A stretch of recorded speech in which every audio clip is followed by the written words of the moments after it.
del señor general, comandante general de las fuerzas militares. El dragón destrozado por San Jorge. La Escuela de Caballería está ubicada al costado oriental de la carrera séptima. Originalmente, las edificaciones operaban como una hacienda que en 1936 fue adaptada para uso militar y se amplió en 1966. En el año 2000 dejó de ser utilizada para operaciones militares. Sin embargo, sigue siendo una escuela de caballería. Entre 1978 y 1982, este lugar fue utilizado como centro de interrogación y tortura por parte de la inteligencia militar. En estos años, se declaró el estado de sitio, con el propósito de combatir a los grupos guerrilleros que eran considerados una amenaza nacional, y se aplicó el Estatuto de Seguridad. Dado el uso de la escuela por parte de la inteligencia militar, la manera en que funcionaban estos edificios era y sigue siendo casi completamente desconocida. Forman otro tipo de caja negra. Para reconstruir estos espacios, recolectamos la información disponible de fuentes abiertas como videos de YouTube publicados por visitantes al complejo e imágenes de los picaderos para caballos de la escuela. Otros dibujos, diagramas e imágenes fueron incluidos en los archivos del caso 9755 de la Fiscalía General de la Nación. Una serie de imágenes aéreas y satelitales desde el año 1984 hasta el presente sirvieron como la línea base para nuestro análisis. Estudiamos los testimonios de sobrevivientes del Estatuto de Seguridad y los comparamos con los de personas que fueron interrogados y torturados en el complejo militar tras la toma del Palacio de Justicia.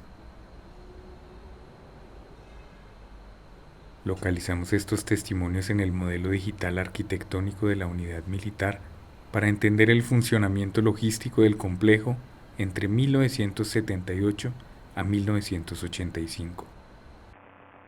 Los testimonios a continuación provienen de sobrevivientes de la época del Estatuto de Seguridad. Las celdas eran individuales y a mí me llevaron a una celda. Yo después pude levantarme un poquito la venda y entonces ahí me di cuenta que ahí, al lado mío, había un caballo.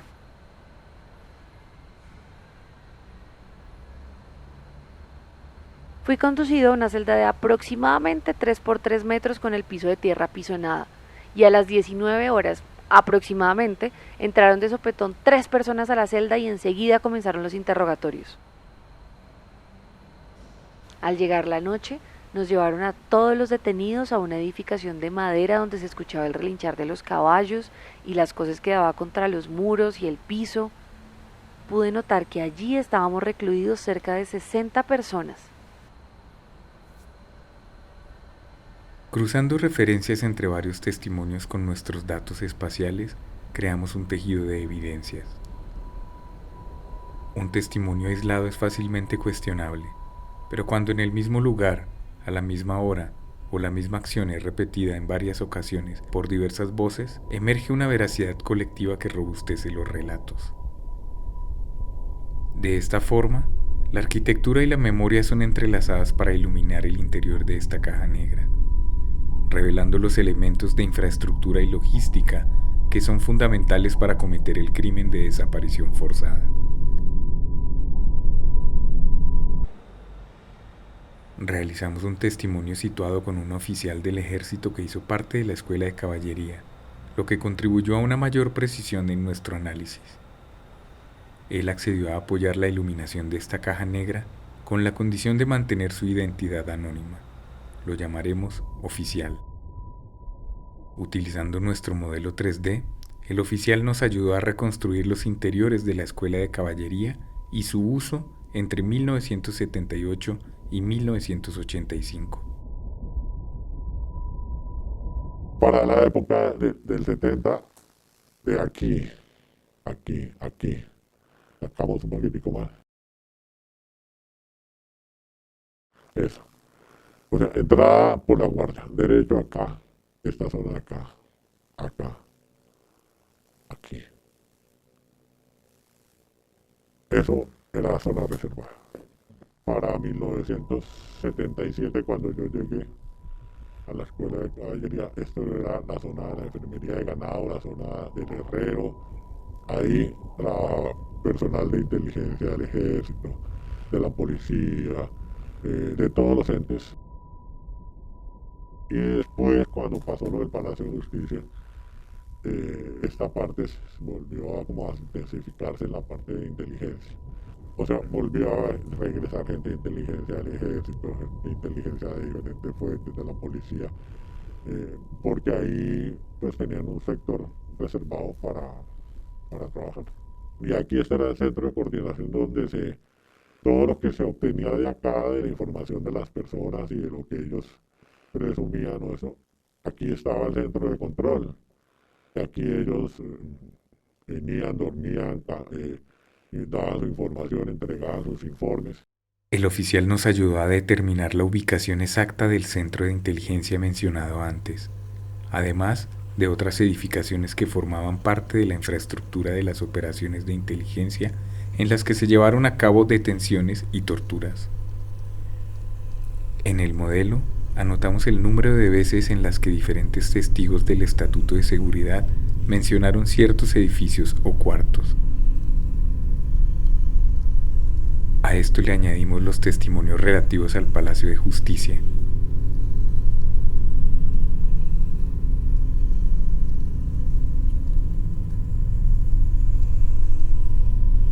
La superposición de los espacios descritos en ambos periodos confirman el uso de las mismas edificaciones y prácticas. Nuestra investigación confirma que estos actos no terminaron al finalizar la vigencia del Estatuto de Seguridad en 1982. Este lugar articula los diferentes nodos de la red estatal contrainsurgente. Siguiendo el movimiento de los especiales, podemos establecer la conexión directa de su manejo, la intención de las fuerzas del Estado y la continuidad estratégica en la red de la desaparición entre ese lugar y la Casa del Florero. Aquí seguimos a los grupos de detenidos junto con las fuerzas militares y policiales que los movieron a través de esta infraestructura el día 7 de noviembre de 1985. Aunque después de 1982 el espacio del sector reservado se redujo, su rol en la red de contrainsurgencia militar y policial se mantuvo.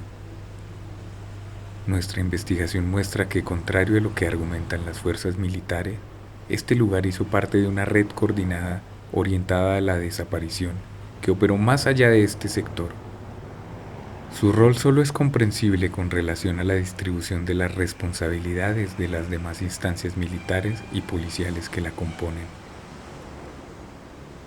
Las personas detenidas que entraron a la escuela fueron introducidas a una infraestructura prediseñada y robusta de desaparición forzada.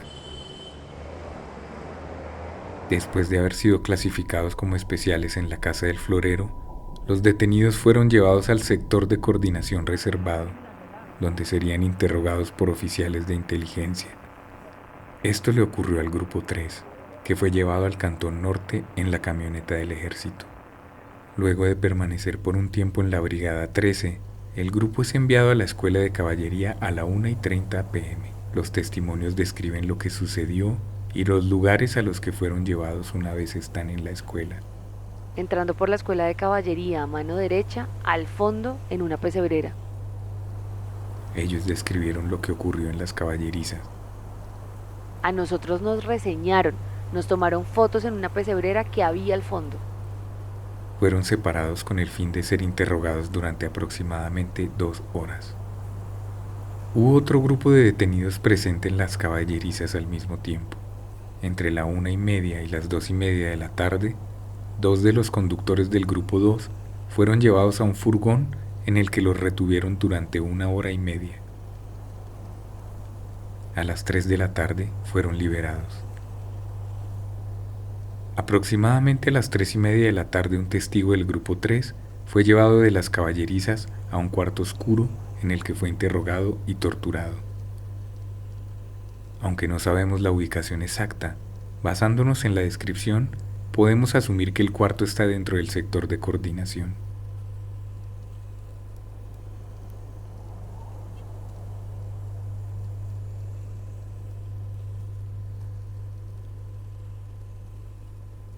Entre las 4 y 6:30 de la tarde, el grupo 3 se cruza con el grupo 4, conformado por el personal de la cafetería y visitantes del palacio en las instalaciones de la escuela.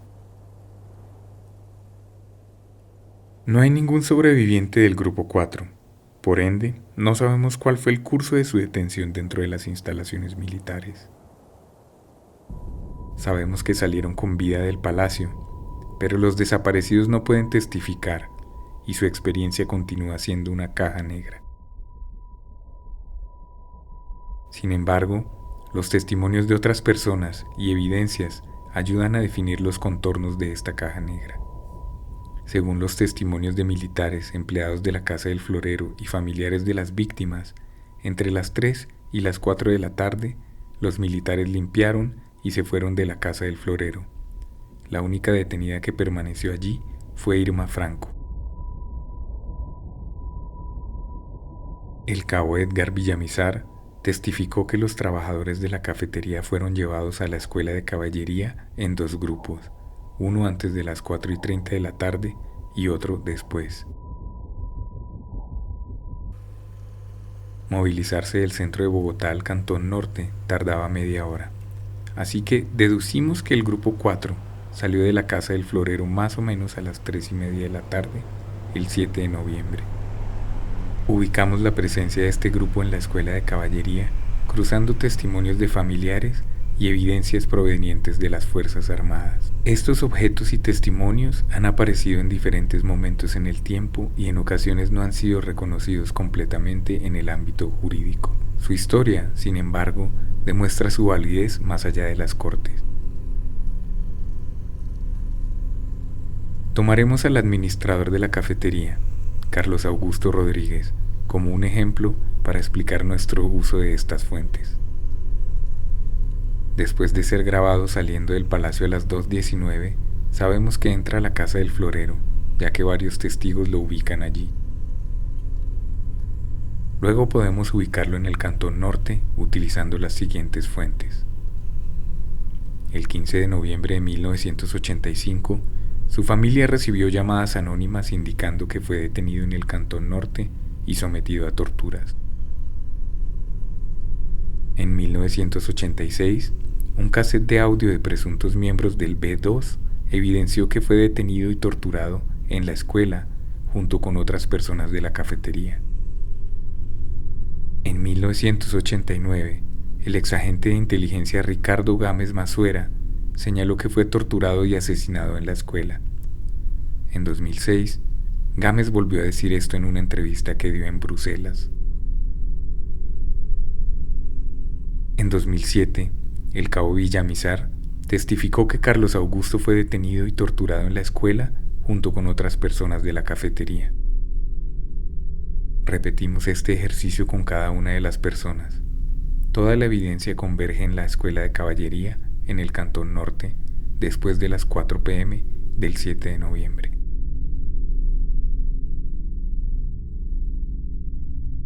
El testimonio del cabo Villamizar brinda mayor información sobre las ubicaciones a las que fueron llevados los empleados de la cafetería. 2 detenidos del grupo 4, un hombre y una mujer, fueron llevados a las caballerizas antes de las 4:30 de la tarde. Otros 3 detenidos de ese grupo, una mujer y 2 hombres, fueron llevados a las caballerizas después de las 4:30 de la tarde. Testimonios del grupo 3 también sostienen que estuvieron en las mismas caballerizas que las personas de la cafetería del grupo 4 entre las 4 y 6:30 de la tarde. A las 6:30 de la tarde el grupo 3 fue devuelto a la brigada 13.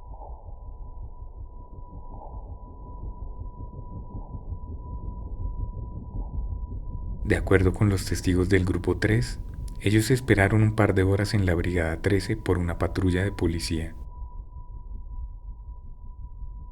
A las 7 de la noche, un grupo de detenidos de Zipaquirá, sospechosos de colaborar con el M-19, llegó a la brigada 13. El grupo llegó al estacionamiento cerrado y fue llevado al cuartel general de la brigada.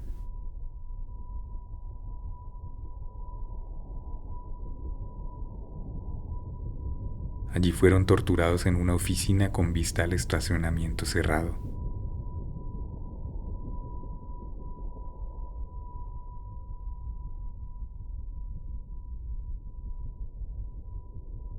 Con ayuda de los testimonios del Grupo 2, localizamos la oficina en este lugar.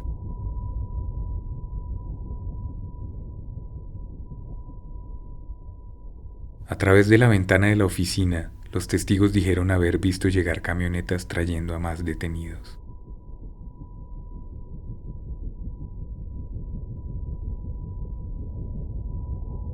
Después de ser torturados durante 2 horas y media, estos detenidos fueron liberados a las 10 de la mañana del 8 de noviembre.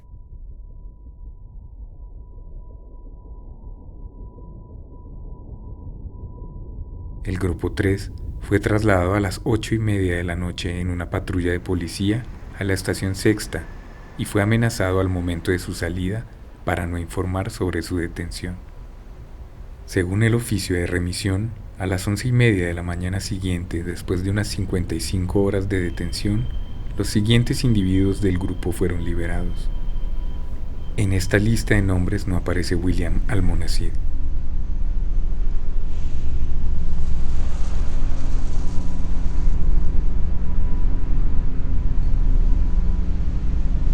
Su cuerpo fue encontrado en el patio interno del Palacio de Justicia el 7 de noviembre a las 4:20 de la tarde, junto con los cuerpos del magistrado Carlos Horacio Urán y el comandante del M-19, Andrés Almarales.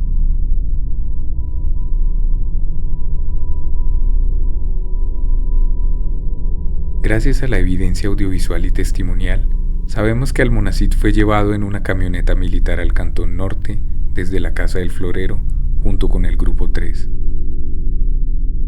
Se ve a quien sería William Almonacid Rodríguez, un guerrillero del M-19. El subversivo también. Dado que su cuerpo se encontró en el palacio a las 4:20 de la tarde, deducimos que fue ejecutado después de su llegada al Cantón Norte, en algún momento entre la 1 y las 3:50 de la tarde del 7 de noviembre, y su cuerpo fue transportado de regreso al palacio. El caso del subversivo no se conocía hasta ahora.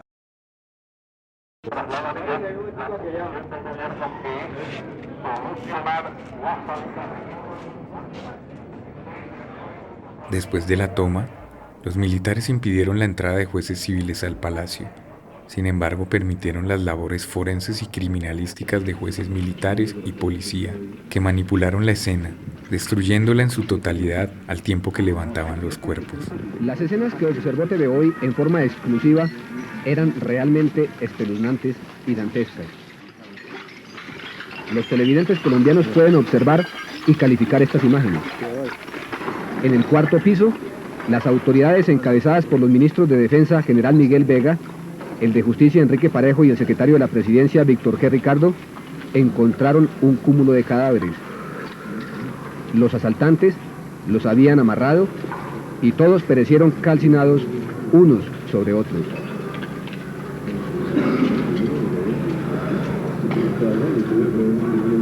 Lo más difícil es la identificación por cuanto las víctimas quedaron en su mayoría totalmente carbonizadas. Inclusive, las extremidades, manos y pies... Los restos salieron en bolsas transparentes y camillas del palacio. A medicina legal llegaron en bolsas negras con los objetos personales mezclados. Otras partes. El sufrimiento de los rehenes y El 8 de noviembre, entre las 8:30 de la mañana y las 6 de la tarde, se identificaron algunos cuerpos en el cuarto piso y patio interno del palacio. Por el actuar de los militares, las actas de levantamiento de cuerpos no son confiables. Para identificar plenamente a las personas que Con la destrucción de los archivos y expedientes serán muchos los trabajadores colombianos que se verán afectados. Debido al alto grado de manipulación de los cuerpos, consideramos que la única fecha fiable está en el acta de entrega de los restos, que fueron entregados a las familias así.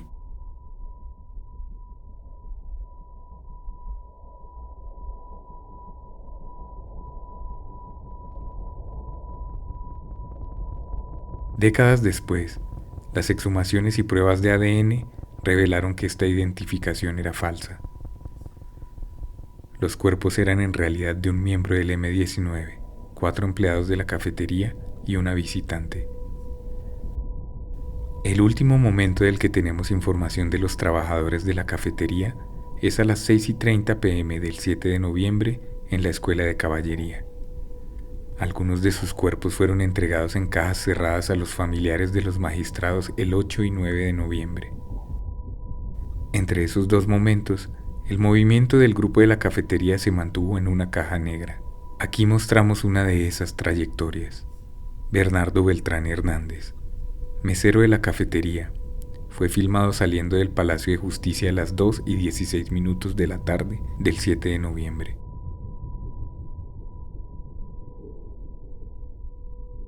Sus restos fueron identificados erróneamente como del magistrado auxiliar Jorge Alberto Echeverry Correa.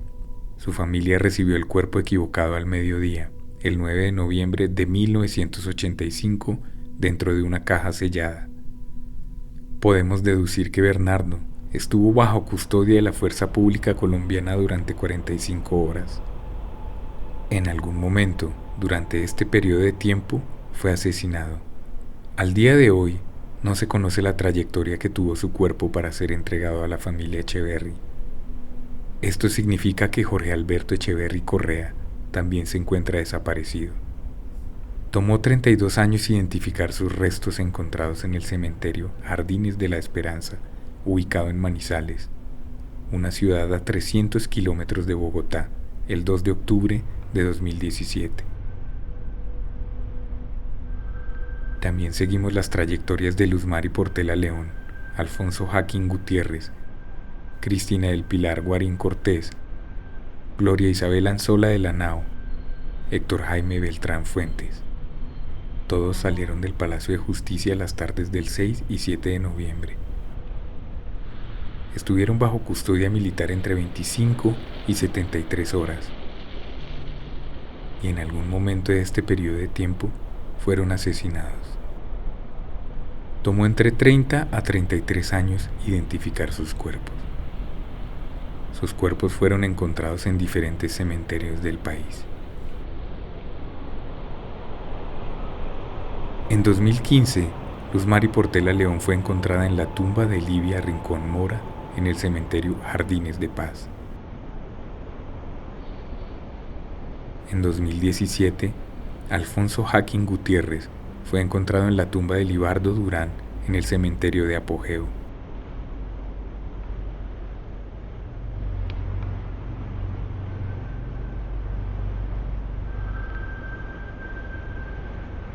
En 2015, Cristina del Pilar Guarín fue encontrada en la tumba de María Isabel Ferrer en el cementerio Jardines de Paz.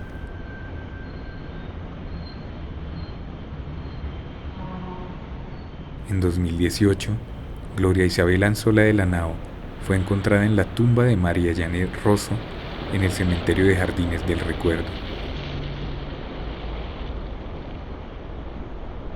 En 2016, Héctor Jaime Beltrán Fuentes fue encontrado en la tumba de Julio César Andrade en el cementerio de Jardines del Recuerdo, ubicado en Barranquilla.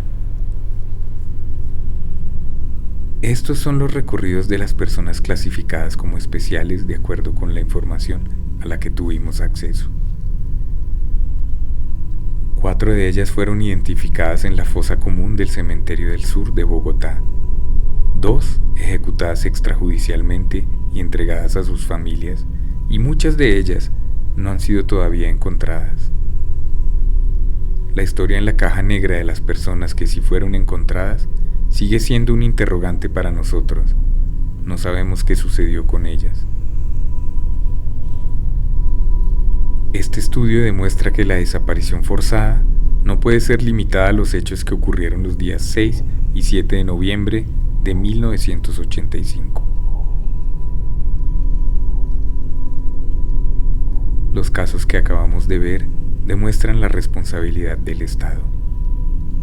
El crimen, que comenzó en 1985, se extiende a lo largo de décadas y amplias geografías. La desaparición forzada se encuentra en permanente ejecución hasta que los perpetradores confiesen y entreguen una versión completa de los hechos.